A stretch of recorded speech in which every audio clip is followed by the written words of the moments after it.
At mga kuya, napansin ko lang, yung mga babae nang gagaling magbaligtad ng sitwasyon. Woo! Alam mo paano ko nasabi, ha? Paano masabi?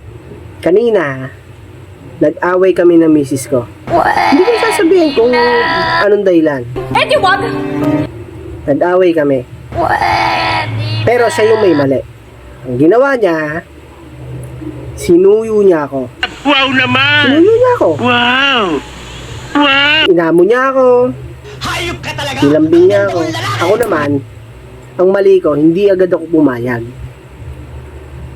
Hindi agad ako pumayag na magpasuyo. Yun ang mali ko. Ngayon,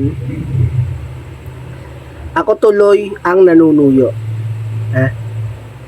Nabaliktad niya agad yung sitwasyon eh. Ako na agad yung may mali. Alam mo bakit ha? Bakit? Dahil hindi ako nagpasuyo. Yun lang. Pero siya yung may mali ha, kung bakit nag-away kami ha. Ngayon, sinuyo niya ako. Hindi ako nagpasuyo, syempre. Ba't ako papasuyo? Ngayon, nung hindi ako nagpasuyo ka,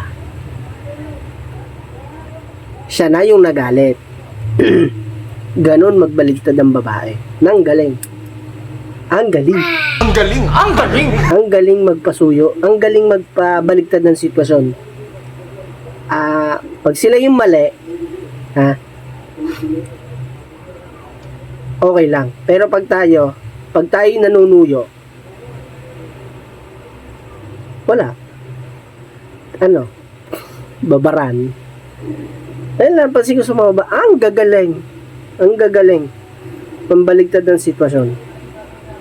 Kaya sa mga lalaki dyan pag kayo nag-away na misis nyo, kahit sila may kasalanan, manuyo na kayo.